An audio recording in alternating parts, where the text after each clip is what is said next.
The Birmingham Bombing by Jessica Pong and Nikki Rubino. Background info on Birmingham and the church. Birmingham, Alabama was one of the most segregated cities in the U.S. in the 60s. The city had no black police officers, firefighters, sales clerks, and very few black citizens were allowed to vote. Blacks were normally the first to go during layoffs, which made unemployment rates for them 2.5 times higher. The average income for blacks were also less than half of the average income of whites. The 16th Street Baptist Church was the first colored Baptist church organized in 1873. The church was completed in 1911 and the total cost to build the church was $26,000. Many annual meetings were held there for important activities for the black citizens in the city. Many people like Martin Luther King Jr., W.E.B. Du Bois, Mary McLeod Bethune, Paul Robeson, and Ralph Bunche spoke at the church in the earlier years. Many civil rights mass meetings were held there. A few students would choose to go to the church rather than to go to school. However, the church received many threats. The KKK would call in bomb threats to disrupt annual civil rights meetings. Black institution bombings were very common.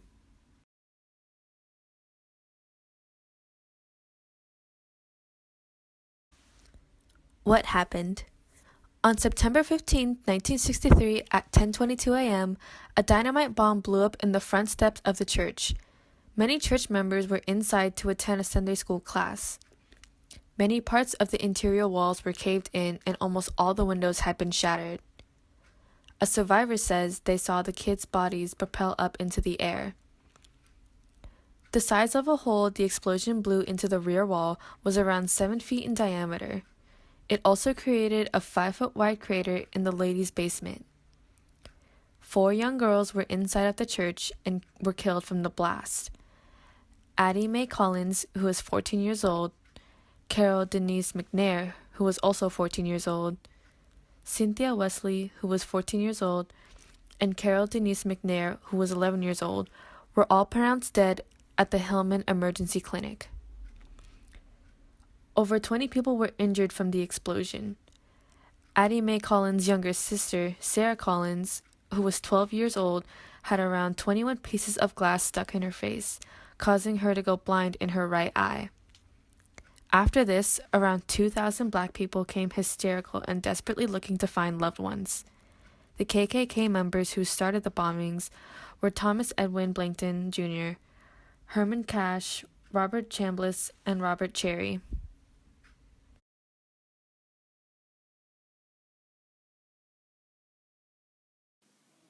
Immediate aftermath.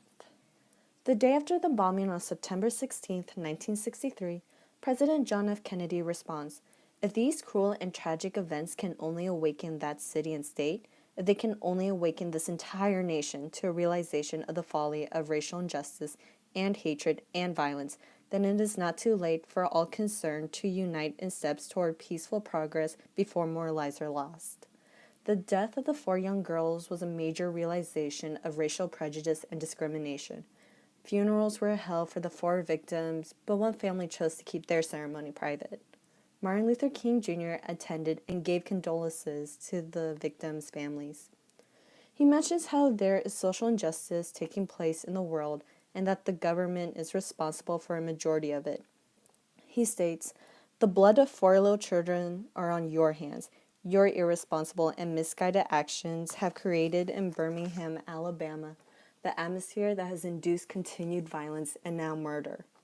Many people attended the ceremonies, including a woman named Joanne Mulholland, a former freedom rider who was a white student enrolled at a historically black Tougaloo College in Mississippi.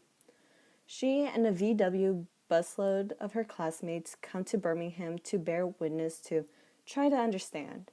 She says of the 4 victims, they were so innocent. Why them? She says how Birmingham was a peaceful place until the church bombing. Things had been so beautiful, Mulholland remembers, and now it was worse than normal. The explosion claimed the lives of the 4 girls, injured 22 others, and set off a wave of violence in Birmingham. This was the 3rd bombing that occurred over a period of 11 days. African Americans rushed to the scene of the crime. Protesters littered the streets, and riots broke out due to the outcry.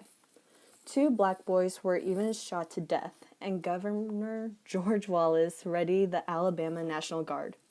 Johnny Robinson, a 16-year-old Negro, was shot in the back and killed by a policeman with a shotgun. Officers said the victim was among a group that threw stones at white youths driving through the area in cars flying Confederate battle flags. When the police arrived, the youths fled, and one policeman said he had fired low, but some of the shot had struck the Robinson youth in the back. Virgil Wade, a 13-year-old Negro, was shot and killed just outside Birmingham while riding a bicycle.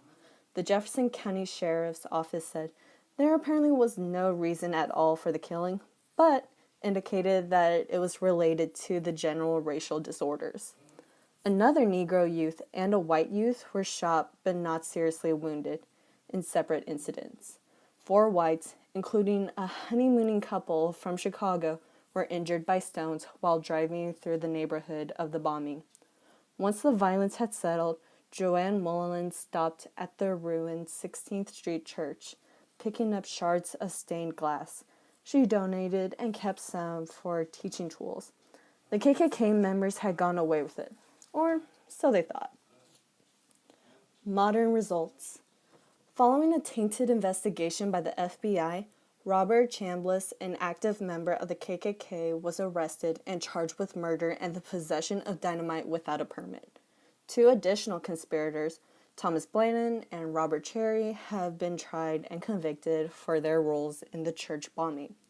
The purpose of the bombing was to stall the civil rights activities, but because it was such an outroar, it had an opposite effect and legislations were passed sooner. The bombing brought the civil rights movement home to a lot more people, says Mullen.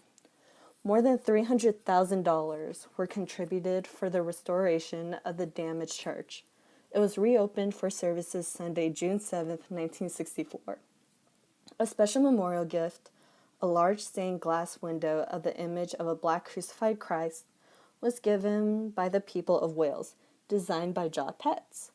To this day, the church is still used for mass and government-held meetings.